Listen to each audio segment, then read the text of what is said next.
দেশে এই পরিবর্তনে দেশের ভিতর থেকে আমরা যারা লড়েছি, সমান তালে আমাদের সাথে পৃথিবীর বিভিন্ন প্রান্তে যে সমস্ত বাংলাদেশি ভাই বোনেরা আছেন তারাও লড়াই করেছে। কিন্তু দুর্ভাগ্যজনকভাবে তাদের বেশিরভাগই, তাদের না আছে এনআইডি, না আছে ভোটার তালিকায় নাম।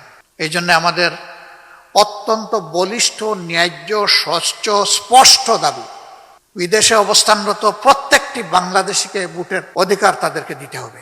এই তালিকাভুক্ত তাদেরকে অবশ্যই করতে হবে, এবং এটা খুব দুঃসহ ব্যাপার নয়। দীর্ঘদিনের এটা কোনো সাধনার প্রশ্নও নেই, এখানে শুধু সদিচ্ছার ব্যাপার। ইসি কথা দিয়েছেন তারা এটা করবেন, কিন্তু আমরা দৃশ্যমান কোনো পদক্ষেপ দেখতে পাচ্ছি না। আমরা উদ্বিগ্ন।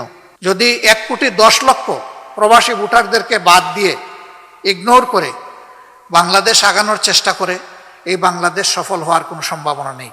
কারণ তাদের সংখ্যা যাই হোক, তাদের রক্ত পানি হয়ে ফুটা ফুটা যে ঘাম জড়ে, সেই ঘাম থেকে তারা যে বৈদেশিক মুদ্রা অর্জন করেন, তাদের পাঠানো বৈদেশিক মুদ্রায় বাংলাদেশের অর্থনীতির চাকা চলছে। মুখে বলবো রিমিটেন্স যোদ্ধা, আর সেই যোদ্ধাকে দিব না তার অধিকার, এটি তাদের সাথে এক ধরনের নির্মম উপহাস।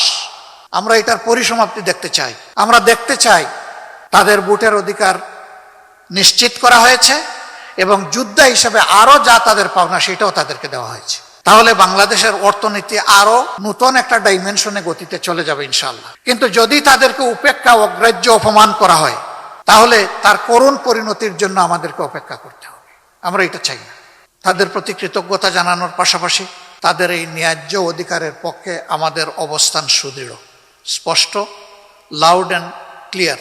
আমরা এখানে কোনো কম্প্রোমাইজের পক্ষে নাই। এটা করতেই হবে, এবং ইসি যেন দ্রুত কার্যকর পদক্ষেপ নেয় সেটা আমরা আশা করি।